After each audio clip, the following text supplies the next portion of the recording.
Good evening, good morning, good afternoon. It is 8 p.m. Paris time, 7 p.m. London, 2 p.m. in Atlanta. And like yesterday, this is the myeloma news bulletin brought to you live by the IACH from Atlanta. And our local ambassador journalist is Dr. Salomon from the University Hospital of Lille. And Salomon, you look great, actually, no jet lag. You are in a very nice place in this convention center. I always remember this huge convention center, actually, but it looks like a little bit empty, but there is an ongoing session, actually, the Ernst Butler Prize. So tonight we will go through the remaining data that we did not discuss yesterday, everything that was presented yesterday afternoon, evening, but also today, Salomon. And this is mainly actually about the CAR T cells. We had a full session dedicated to autologous CAR T cells yesterday. Earlier today, we had a session dedicated to allogenic CAR T cells, which included actually one presentation related to myeloma. The other ones were related to ALL lymphoma and T malignancies. So believe it or not, now we're going to have CAR T cells in T lymphoid malignancies, the CD5, CD7, and CD37 positive. But this is another story. We'll leave it for another post-ASH summary, actually. We'll also talk about the antibody drug conjugate, namely belantamab, because we've seen some interesting data.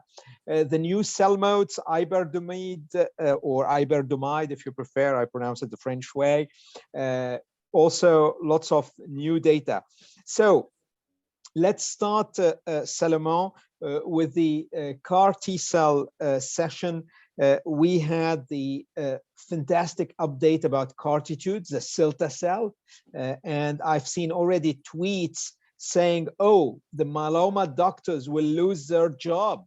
And my reply was that, well, that's really great news. I'm looking forward to it if we are able to cure everything.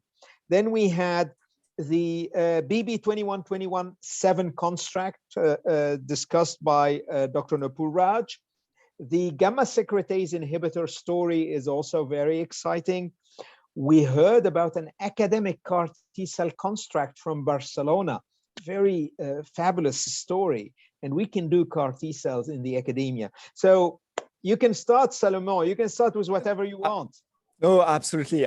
We had a wonderful session on CAR T-cell yesterday, and I think it was all very interesting abstract and presentation. So, as you mentioned, we had this update of CARTitude-1. We know well CARTitude-1, this phase 1/2 trial evaluating cilta-cel, this BCMA targeting CAR T-cell for 1BB as co-stimulatory. And so it was the report on the 97 patients receiving the CAR T cells, but after a longer follow-up, actually. And so we know the patients' populations, heavily pretreated, 6 prior lines of treatments, and this response rate, overall response rate, which is amazing, of 98%.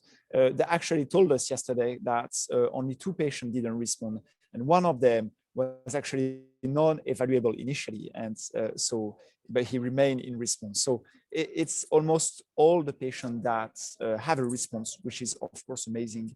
But the great news, and 67% of them have achieved a CR, and we can see that it depends. So that was at 1 year, best response at 1 year. But when we look at the 2 years, it's 83% of the patients that achieve a CR as a best response. And actually, there was a question during the session about why we see the responses which continue to improve while it's a single shot drug. What's your opinion, Salomon, about this? I have my idea on this. Yeah, right. So one of the answer was that they think that the elution of the full immunoglobulin takes time. It was also mentioned that the fact that the trial happened at the same time of the first wave of COVID, and patients were, less going to the hospital to get the bone marrow aspirates, or so perhaps sometime we have some delay in evaluating the complete remission rates. It would have been interesting actually to look up the VGPR rate and to see if there are still differences, but they still observe some deepening in response.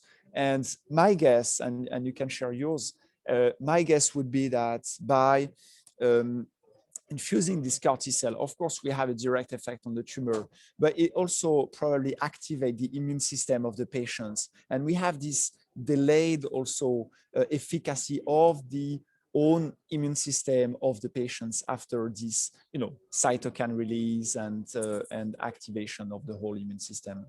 Actually, this is indeed my hypothesis, because I believe this is a living drug.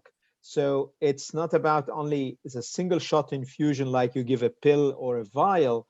It's going to live in one way or another. It can live with expansion, and then it will do the job, but it will live also through modulation of the microenvironment, through maybe immune stimulation.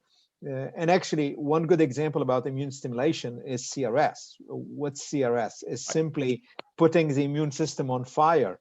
So yeah, this is really, the bar is now very, very high with the cilta-cel data.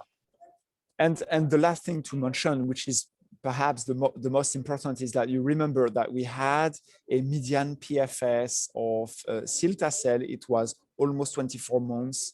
But this was on a short follow-up. So few patients had this long follow-up of 2 years, right? And you had a drop in the population at that time. But here, with a longer follow-up, actually they observed that the median PFS is yet not reached, and they have a 2-year PFS rate of 60%. So the median PFS will be way over 24 months, and that's I think something amazing. And the 2 years OS rate was 75%, which is amazing for those patients with advanced multiple myeloma. So it's truly a breakthrough, and we are eager to see those trials with earlier line of treatments, and how this product will perform in patients earlier in the treatment of their multiple myeloma. I love to hear these good news, and you insisted on the fact that the expected median PFS would go beyond 2 years. And this is quite unbelievable, in my opinion, in a population which has received a median of 6 lines of prior therapy. Those guys who remember the first trial, this is a trial which allowed the approval of lenalidomide dexamethasone in the elderly non-transplant eligible. The median PFS was 26 months. So it's frontline setting. Here we're talking about median of 6 lines of therapy. So the future looks bright, but things will even, and actually one may advocate that we don't have a control arm to compare it to whatever standard of care. But then I was pleased to see the locomotion data presented by Mary Mateos in the same session, actually. And they have shown that compared to a real-world evidence, real-world data, cilta-cel is doing better. Can you maybe summarize these data, Salomon? Yeah. No, absolutely. It's the study that we call locomotion.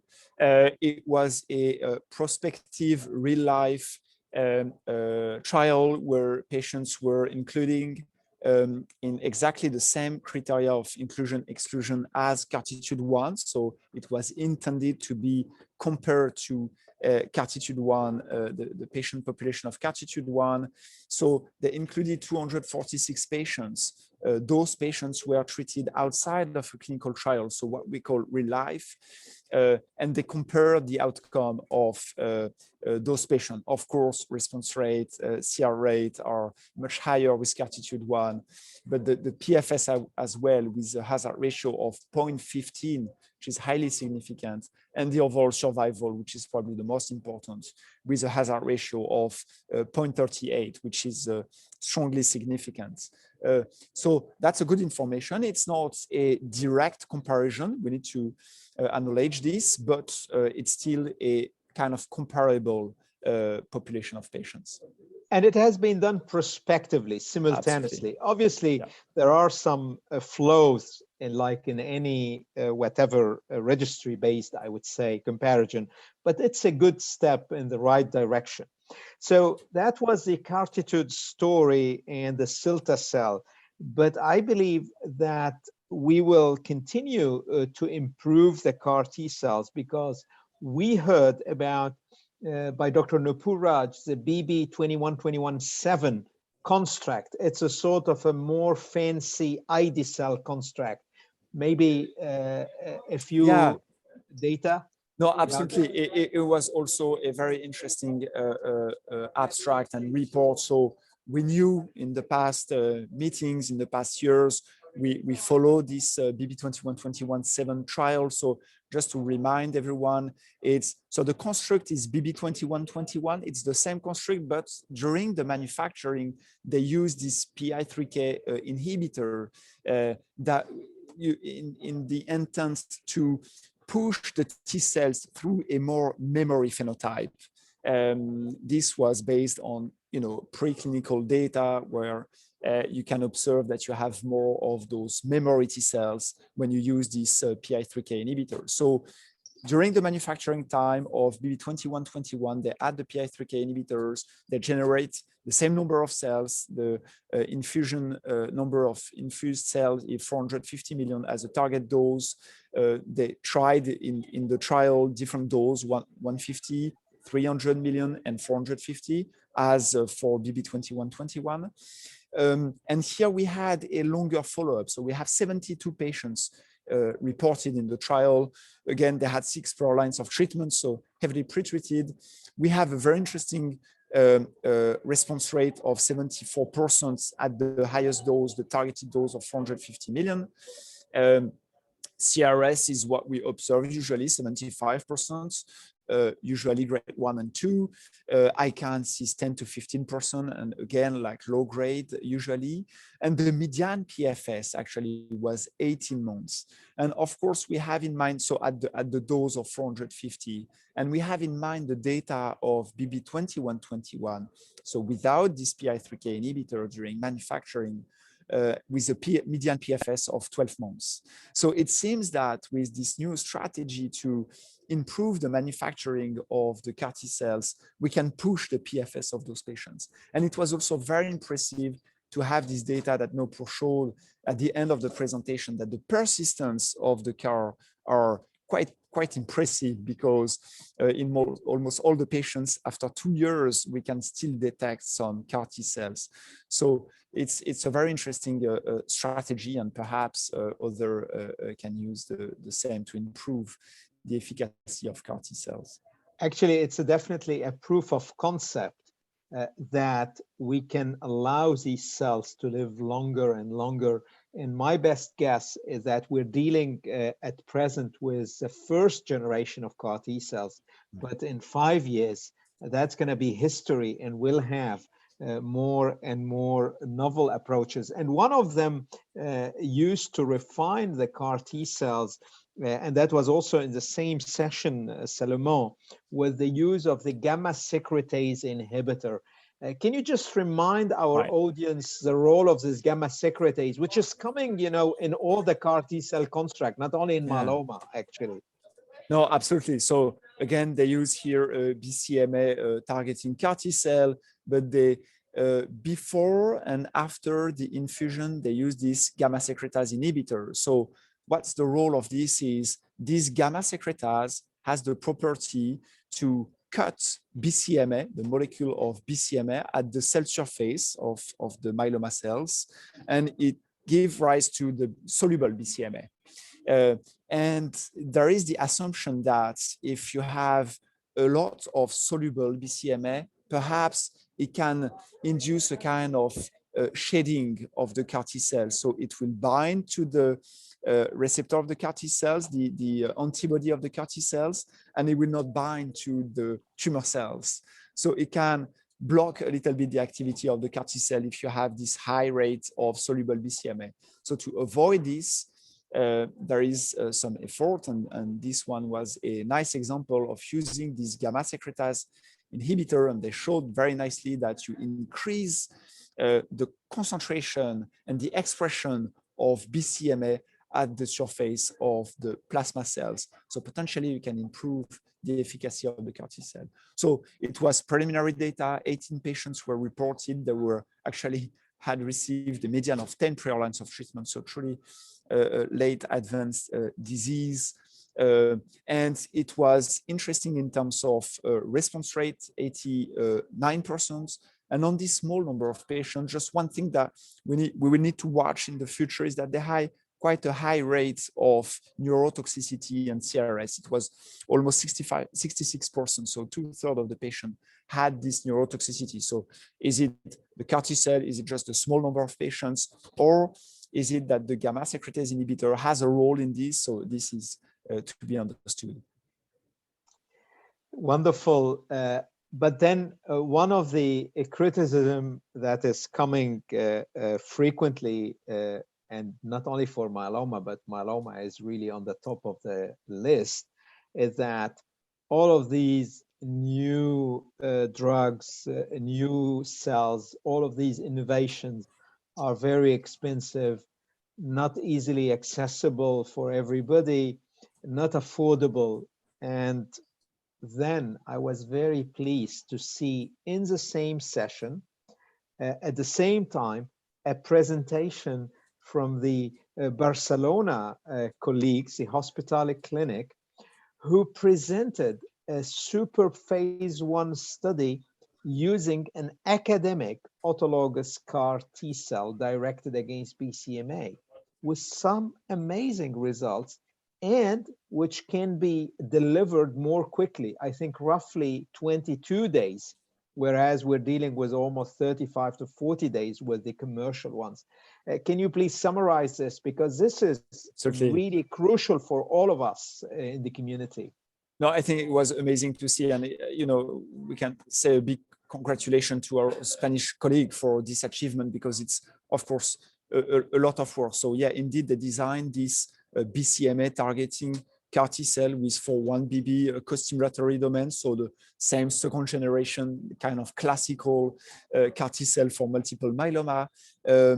And they had indeed several very interesting approach. So first, the vein-to-vein time is shortened with this academic manufacturing, and indeed you go as low as 20 days to between the leukapheresis and the reinfusion of the CAR T cell. So that's interesting, because we know that this bridging time sometimes is difficult to manage.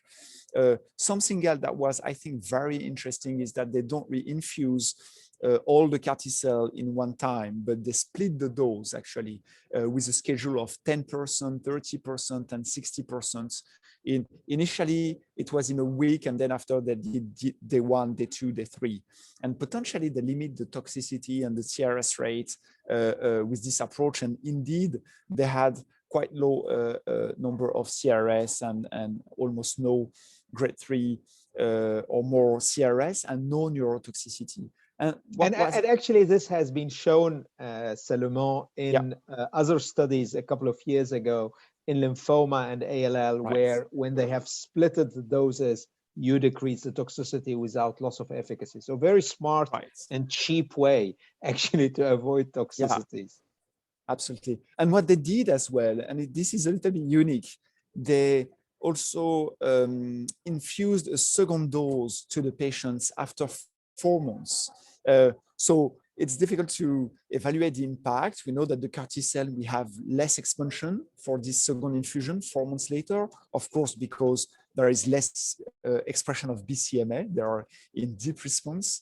But that's also something interesting to, so they split the dose initially, but they also split the dose with the second infusion later on.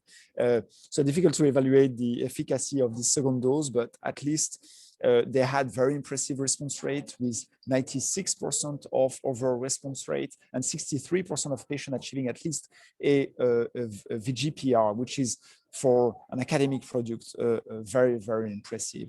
So they didn't have yet data on the PFS and the duration. The preliminary data look good. It seems that the response are prolonged, but we need more follow-up for that. But it's an amazing achievement, yeah. And the fact you're mentioning the second infusion reminded me that there was also yesterday an abstract from China. It was Dr. Li, the first author, but the presenter was Dr. Wang, I think, the second author, where they had a humanized construct from China, and 16% of the series, they have received a second CAR T cell. And for the first time, I heard someone telling me that there are responses to a second CAR infusion, whereas usually, till recently, we think that giving another CAR T cell infusion doesn't work. Any comment on this, Salomon? Yeah, it was interesting. So sorry, I lost you because the connection was not optimal for a second, but I think I understood. But it's this fully human exactly BCMA CAR T cell, right? From China, and they have included 16% of the patients who receiving had received. A second. Yes, absolutely. Exactly. And so the assumption is that while using a fully human antibody against BCMA will limit the immunogenicity of the product and the production of anti-CAR antibodies. So it was an interesting, indeed, protocol. Several patients had already received CAR T cells, and it was a second infusion, and they had good response rate in that case. 79 patients, were reported. It's always difficult to compare because they don't have the same access to drugs. So it's not always exactly the same population of patients that we used to see in Europe and the US, but patients had received 5 prior lines of treatments, and they had very nice response rate of 94% again, 54% of patients achieving CR, and some prolonged response with not yet a median PFS reached, but a very prolonged response. They observed also that the persistence of the CAR was quite good because most of the patients had still CAR T cell detectable over a year after infusion. So that's also an interesting approach. Wonderful, but the story of CAR T cells will not stop here because earlier today we had the allogenic CAR T cell session, and one of the abstracts was dedicated to myeloma. The other ones were about lymphoma and ALL, as I mentioned, and T cell lymphomas. But then we had an update about this famous Allo 715 construct using the TALEN gene editing technology. And actually, this was reported first a couple of years ago on 15 patients, but it looks like the results are really now very promising with an expansion of the cells for around 30 days, which is quite unique for an allogenic product. But also they are seeing a high rate of responses with little CRS, of course, no GVHD. So this is going to be also very interesting to watch out for the future. But Salomon, let's move now, because of course, CAR T cells are not available to everybody. They are still investigational. They're not affordable, but we have also already other drugs available. One of them is the antibody drug conjugate belantamab. And I was very interested by the work from Dr. Trudel from Canada, because belantamab is approved as a single agent. And now what I have seen in what she presented at IACH yesterday, or in the last couple of days, actually, there were several presentations, that if combined with pomalidomide dexamethasone and modifying the schedule, you are able to optimize the response and maybe also reduce the toxicity, which is quite interesting. Your thoughts on this? Absolutely, it was a very interesting work. So belantamab is well known. It's this ADC. one of the and it's the first one of the first report of belantamab with combination. So that's interesting. There is a strong rationale to use it with an IMiD because there is also this ADCC. It works as an antibody with the toxin, but also with the ADCC and CDC of the antibody. So there is the potential synergy with IMiDs. And here they were using pomalidomide. We had reports before on cohorts where they used the quite usual scheme of belantamab with 2.5 milligram per kilogram every 4 weeks. And we know that at this dose and schedule of administration, a lot of patients experience this keratopathy and the eye toxicity. And that's one of the limitations of the product so far. So they worked on designing other different schedule, and they keep the 2.5 milligram per kilogram dose, but they gave it every 3 weeks for one of the cohorts and every 12 weeks for another cohort. So that was, and still in combination with pomalidomide, of course. So that was interesting. It's still a low number of patients, but we can clearly see very interesting response rate that were above 80% and up to 90% for the 12-week administration. And the median PFS started to be very interesting with, we've seen on few patients, 2 years of median PFS for the 12 weeks cohort. So there is still some keratopathy actually, so the problem is not solved yet. And they are still working on the schedule and designing other cohorts, try to improve this problem of toxicity while keeping the efficacy. But this is probably something interesting to follow in the future.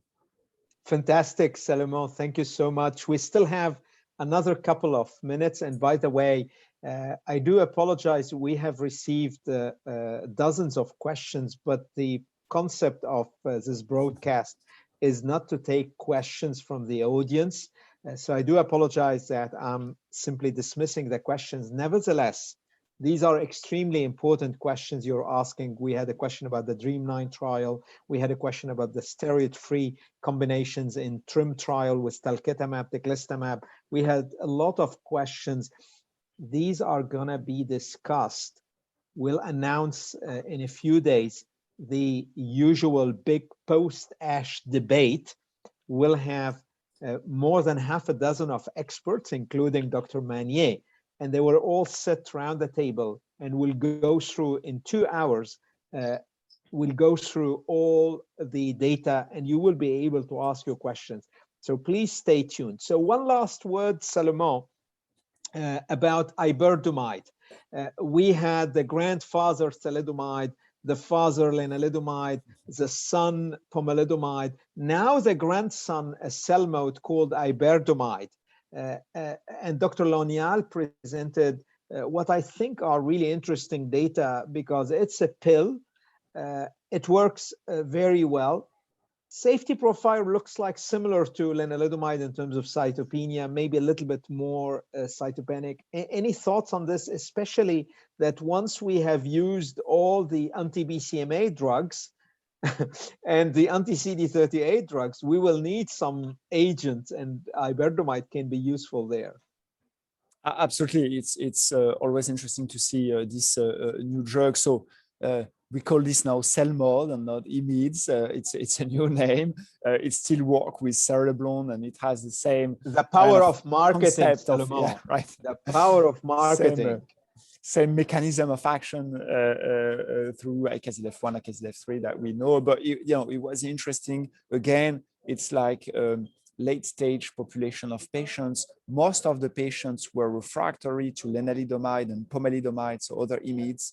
That's something to take into account because we know that some of those patients share mechanism of action between the different IMiDs and cell modes, right? So this is also important, but yet we observe, so in the combination iberdomide, dexamethasone, we observe a response rate of 26%, close to 30%, which we often think it's the threshold to consider that a drug single agents can be interesting to develop.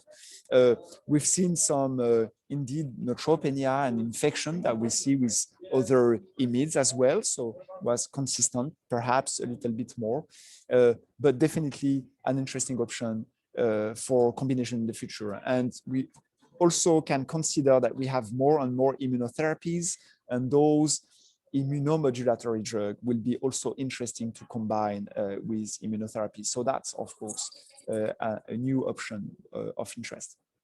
This is really amazing, Salomon, and we could spend the whole evening.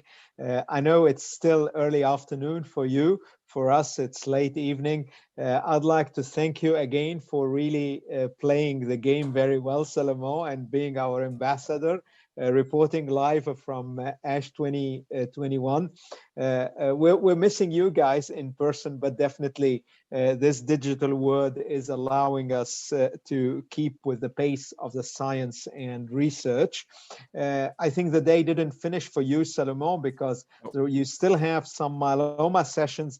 One of them is at 10:30 p.m. our time, so it will finish around midnight. So please, you will tell us about this in some future IACH activities. So for the time being, I'd like to close this live broadcast brought to you by the IACH from ASH 21.